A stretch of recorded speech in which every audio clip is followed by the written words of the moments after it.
जय हिंद दोस्तों, स्वागत है आप सभी को हमारे यूट्यूब चैनल आदि इडू हब पे।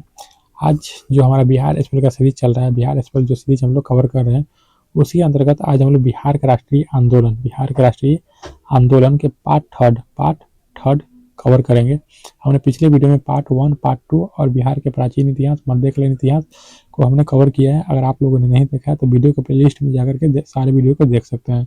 ऊपर आई बटन पर भी प्लेलिस्ट का लिंक आ जाएगा, वहां से भी क्लिक करके आप लोग देख सकते हैं। इसके बाद हम लोग पार्ट 4 लेकर के आएंगे और पार्ट 4 के बाद हमारे बिहार का इतिहास खत्म हो जाएगा। उसके बाद हम लोग बिहार के भूगोल में इंटर कर जाएंगे। चलिए आज की क्लास को स्टार्ट करते हैं। राष्ट्रीय आंदोलन का पार्ट 3। तो ये हमारा है आज का टॉपिक, स्वराज पार्टी और बिहार। हमने पिछले वीडियो में यहीं पे छोड़ा था और आज हम लोग यहीं से कंटिन्यू करेंगे। यहीं से आज हम लोग कंटिन्यू करने वाले हैं। तो हमारा क्या है टॉपिक, स्वराज पार्टी और बिहार।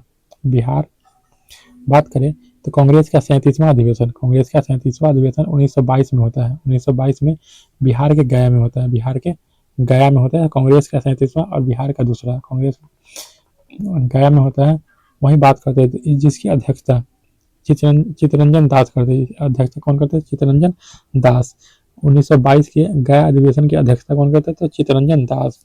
इस अधिवेशन में कांग्रेस ने विधायिका में भाग लेने के निर्णय को बहिष्कार कर देता है।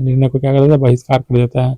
चित्तरंजन दास और मोतीलाल नेहरू विधायिका के प्रवेश के पक्ष में थे। क्योंकि वो किसी भी अनौपचारिक ब्रिटिश नियमों का विरोध कर सके। विधायिका में रहेंगे तो ब्रिटिश का जो भी नियम आएगा तो वहां पे क्या करता है, विरोध कर सके, इसलिए वो पक्ष में थे। अंततः उन्होंने 1923 में स्वराज पार्टी की स्थापना कर देते। स्वराज पार्टी का गठन चित्तरंजन दास और मोतीलाल नेहरू के द्वारा किया जाता है। फरवरी 1923 में पटना के बिहार के पटना में स्वराज पार्टी की गठन या स्थापना श्री कृष्ण सिंह के द्वारा किया जाता है। आगे बात करें तो बिहार में स्वराज पार्टी के प्रथम अध्यक्ष, स्थापना तो श्री कृष्ण सिंह करते हैं और बिहार इसके अध्यक्ष, स्वराज पार्टी का प्रथम अध्यक्ष श्री नारायण प्रसाद एवं सचिव अब्दुल बारी को बनाया जाता है। आगे हम लोग बात करेंगे साइमन कमीशन और बिहार। इसके बारे में बात करते हैं। साइमन कमीशन और बिहार। तो 1928 ईस्वी में साइमन कमीशन भारत आता है। 1928 में साइमन कमीशन कहाँ भारत आता है। 1927 में ब्रिटिश में बनता है और 1928 में भारत में आता है, आगमन हुआ। यह कमीशन मॉन्टेगू चेम्सफोर्ड सुधार अधिनियम की जांच करने के लिए, शिक्षा व्यवस्था की जांच करने के लिए तथा तमाम कमियों की जांच करने के लिए भारत आता है। लेकिन साइमन कमीशन में एक भी भारतीय सदस्य नहीं होने के कारण इसका विरोध किया जाता है साइमन कमीशन का। साथ ही साइमन वापस जाओ के नारे पूरे देश में लगाए जाते हैं। साइमन वापस जाओ के नारे। आगे बात करते हैं राष्ट्रीय स्तर पर लाला लाजपत राय ने नेतृत्व किए थे। राष्ट्रीय स्तर पर लाला लाजपत राय ने नेतृत्व किया और विद्रोह भी किए। बिहार में साइमन कमीशन 12 दिसंबर 1928 को कब आता है? 12 दिसंबर 1928 को पटना आता है। साइमन कमीशन का आगमन कब हुआ? पटना में। तो 12 दिसंबर 1928 को अनुग्रह नारायण सिंह के नेतृत्व में बिहार में साइमन कमीशन का विरोध प्रदर्शन किया गया। 12 दिसंबर 1928 को। आगे हम लोग बात करें तो बिहार सोशलिस्ट पार्टी का गठन, इस पर हम लोग चर्चा करते हैं। तो आगे हमारा टॉपिक अब बिहार सोशलिस्ट पार्टी। बात करें तो 1931 ईस्वी में गंगा शरण सिंह, रामानंद मिश्रा, राम वृक्ष बेनीपुरी के सहयोग से बिहार सोशलिस्ट पार्टी नामक संगठन स्थापित किया गया। बिहार सोशलिस्ट पार्टी की स्थापना का मुख्य श्रेय जयप्रकाश नारायण और फूलेना प्रसाद वर्मा को दिया जाता है। किसको दिया जाता है? जयप्रकाश नारायण और फूलेना प्रसाद वर्मा को। 1934 ईस्वी में पटना के अंजुमन इस्लामिया हॉल में औपचारिक तौर पर बिहार सोशलिस्ट पार्टी का स्थापना किया गया। इसके अध्यक्ष बिहार सोशलिस्ट पार्टी के अध्यक्ष आचार्य नरेंद्र देव तथा सचिव जयप्रकाश नारायण को बनाया गया। इसके अन्य सदस्य की बात करें तो इसमें अन्य सदस्य राम वृक्ष बेनीपुरी, गंगा शरण सिंह अब्दुल बारी, योगेंद्र शुक्ल आदि इसके सदस्य रहे हैं बिहार सोशलिस्ट पार्टी के। आगे बात करते हैं तो सबने अवज्ञा आंदोलन और बिहार की चर्चा करते हैं। सबने अवज्ञा आंदोलन और बिहार बात करें। सबने अवज्ञा आंदोलन और बिहार 6 अप्रैल 1930। तो कांग्रेस के लाहौर अधिवेशन 1929 में होता है। कहाँ? लाहौर में। इसमें पूर्ण स्वराज के साथ सबने अवज्ञा आंदोलन के प्रस्ताव भी पारित होते हैं। का प्रस्ताव पारित किया था कब? तो कांग्रेस के लाहौर अधिवेशन 1929 में प्रस्ताव पारित किया गया। इस अधिवेशन में प्रत्येक वर्ष 26 जनवरी 1930 से प्रत्येक वर्ष 26 जनवरी को स्वाधीनता दिवस मनाने की घोषणा की है। स्वाधीनता दिवस मनाने की योजना बनाई गई। किसके द्वारा? तो कांग्रेस के द्वारा। आगे बात करें गांधी जी के द्वारा 12 मार्च 1930 को दांडी यात्रा शुरू होता है। दांडी यात्रा शुरू करते गांधी जी का 12 मार्च 1930 को।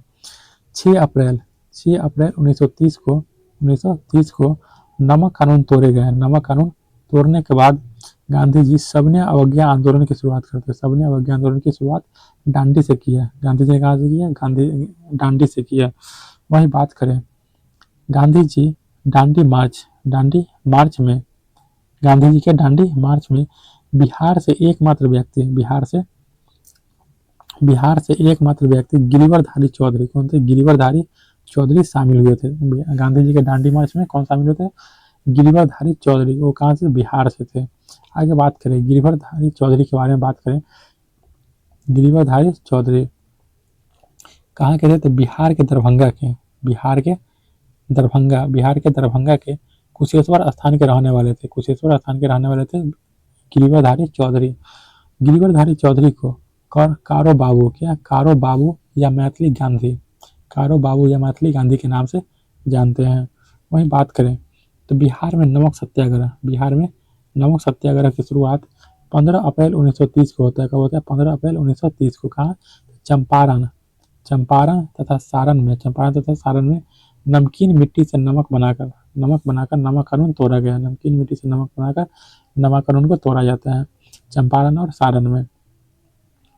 आगे बात करें तो सबने अवज्ञा आंदोलन के दौरान बिहार में स्वदेशी वस्त्र एवं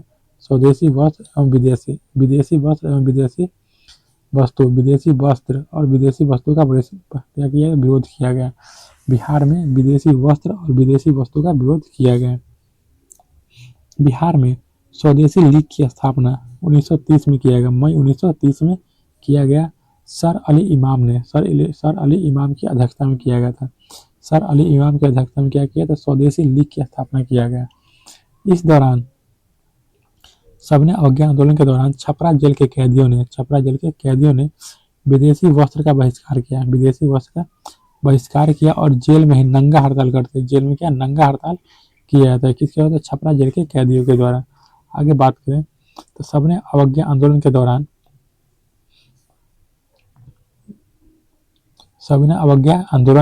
दौरान बिहार में चौकीदारी कर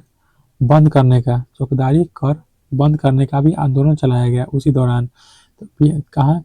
तो सारण बात करें तो कहाँ तो सारण चंपारण में पूर्वी चंपारण और पश्चिमी चंपारण दोनों, मुजफ्फरपुर, बेगूसराय, पूर्णिया, पटना और मुंगेर आदि जगहों पर चौकीदारी कर बंद करने का आंदोलन चलाया गया था। 30 जून 1930 को 30 जून 1930 को कांग्रेस को अवैध अवैध संगठन घोषित किया गया, अवैध संगठन घोषित किया गया तथा 5 जुलाई को डॉक्टर राजेंद्र प्रसाद को गिरफ्तार कर लिया जाता है, गिरफ्तार कर लिया जाता है। डॉक्टर राजेंद्र प्रसाद ने दीप नारायण सिंह को अपना उत्तराधिकारी घोषित करते हैं, अपना उत्तराधिकारी घोषित करके उनको जेल चले जाते हैं, खुद को गिरफ्तार कर लिया जाता है तो जेल चले जाते हैं, घोषित दीप नारायण सिंह को करते हैं। आगे बात करें तो साधना देवी और सरस्वती देवी, साधना देवी और सरस्वती देवी बिहार की पहली महिला रही, बिहार की पहली महिला नेता रही जिन्हें सबने अवज्ञा आंदोलन के दौरान गिरफ्तार किया गया था साधना देवी और सरस्वती देवी को। आगे बात करें तो श्रीमती इमाम तथा विद्यावासिनी देवी को इस आंदोलन के दौरान काफी सक्रिय नेता रही कौन? श्रीमती इमाम और विद्यावासिनी देवी। आगे बात करेंगे हम लोग बिहार विधानसभा चुनाव 1937 के बिहार विधानसभा चुनाव के बारे में अब आगे पढ़ने वाले हैं दोस्तों। तो अब आगे हम बात करते हैं बिहार विधानसभा चुनाव 1937 बात करेंगे तो भारत शासन अधिनियम 1935 के तर्ज पर जनवरी 1937 में बिहार विधानसभा हेतु चुनाव हुए। इन चुनाव में 152 सीटों पर चुनाव होता है, जिनमें से 107 सीट पर कांग्रेस चुनाव लड़ती है। कांग्रेस चुनाव कितना पर लड़ती है? 160 सीट पर। वहीं बात करें तो 98 सीटों पर विजय हासिल हुआ, 98 सीटों पर कांग्रेस ने विजय हासिल किया। तो इसको एक बार देखें तब 152 सीट पर 152 सीट पर बिहार में चुनाव होता है। कांग्रेस 107 सीट पर 107 सीटों पर चुनाव लड़ती है और 98 सीटों पर विजय हासिल करती है। वहीं बात करें तो 98 सीटों पर विजय हासिल करने के क्रम में कांग्रेस को पूर्ण बहुमत मिला बिहार में उस समय के तत्कालीन राज्यपाल एमजी हैलेट ने कांग्रेस के विधायक दल के नेता श्री कृष्ण सिंह को सरकार बनाने के लिए निमंत्रण दिए। वहीं राज्यपाल के द्वारा वैधानिक कार्यों में हस्तक्षेप नहीं करने के आश्वासन नहीं देने पर श्री कृष्ण सिंह सरकार बनाने से मना कर देते। बिहार में सरकार बनाने से श्री कृष्ण सिंह मना कर देते कौन? राज्यपाल को। आगे बात करें तो इसके उपरांत सरकार बनाने से मना कर देते। इसके उपरांत राज्यपाल दूसरी बड़ी पार्टी इंडिपेंडेंट पार्टी बिहार के कोई किसी है तो मोहम्मद यूनुस की पार्टी थी। मोहम्मद यूनुस को सरकार बनाने के लिए आमंत्रित करते हैं। इस प्रकार बिहार के पहले अंतरिम मंत्रिमंडल मोहम्मद यूनुस के नेतृत्व में 1 अप्रैल 1937 को गठन होता है। 1 अप्रैल 1937 को गठन मोहम्मद यूनुस की सरकार बनती है। इस प्रकार मोहम्मद यूनुस बिहार के प्रथम मुख्यमंत्री बनते हैं। ध्यान रखिएगा उस समय मुख्यमंत्री को प्रधानमंत्री कहा जाता था बिहार में। उस समय मुख्यमंत्री को प्रधानमंत्री कहा जाता था। इस क्रम में मोहम्मद यूनुस उस समय प्रधानमंत्री बनते हैं, यानी कि मुख्यमंत्री बनते हैं। जब कांग्रेस के द्वारा सरकार बनाने के निर्णय लिया गया तब मोहम्मद यूनुस को त्याग पत्र दे देते हैं। उसके बाद 20 जुलाई 1937 को श्री कृष्ण सिंह के नेतृत्व में बिहार में प्रथम कांग्रेस मंत्रिमंडल का गठन हुआ। इस प्रकार बिहार के वास्तविक कांग्रेस नेता श्री कृष्ण सिंह मुख्यमंत्री बनते। श्री कृष्ण सिंह बिहार के मुख्यमंत्री बन जाते हैं जो कांग्रेस के थे। आगे बात करें राम दयालु सिंह बिहार विधानसभा के अध्यक्ष बनाया जाता है। राम दयालु सिंह को बिहार विधानसभा के अध्यक्ष। वहीं बात करें तो प्रोफेसर अब्दुल बारी को बिहार विधानसभा के उपाध्यक्ष बनाया गया। अब्दुल बारी क्या बनते हैं? उपाध्यक्ष। और राम दयालु सिंह अध्यक्ष बनते हैं। श्री कृष्ण सिंह के नेतृत्व में गठित कांग्रेस मंत्रिमंडल ने 31 अक्टूबर 1939 को त्यागपत्र दे देता है, त्यागपत्र दे दिया कांग्रेस श्री कृष्ण सिंह सरकार के द्वारा। कारण, त्यागपत्र देने का कारण द्वितीय विश्व युद्ध में अंग्रेजों के द्वारा सहमति के बिना ही, अंग्रेजों ने कांग्रेस के सहमति के बिना ही भारत को शामिल कर दिए थे कि हाँ द्वितीय विश्व युद्ध में। इनका कारण था कि द्वितीय विश्व युद्ध में अंग्रेज कांग्रेस से बिना पूछे ही भारत को क्या करते, शामिल कर देते हैं द्वितीय विश्व युद्ध लड़ने के लिए। तो यही कारण था इनको त्यागपत्र देने का। दोस्तों आगे बात करते हैं बिहार कांग्रेस व्यक्तिगत सत्याग्रह और बिहार 1940। व्यक्तिगत सत्याग्रह और बिहार 1940। दोस्तों तो यह हमारा व्यक्तिगत सत्याग्रह कल के वीडियो में हम लोग कवर करेंगे। आज के लिए इतना ही। अगर वीडियो अच्छी लगे तो लाइक कीजिएगा, दोस्तों के साथ शेयर कीजिएगा और हमारे चैनल को सब्सक्राइब जरूर कर लीजिएगा। मिलते हैं अगले वीडियो में, पार्ट 4 लेकर आएंगे और हमारा आखिरी कलर होगा बिहार के इतिहास को जरूर देखिएगा। मिलते हैं अगले वीडियो में। जय हिंद।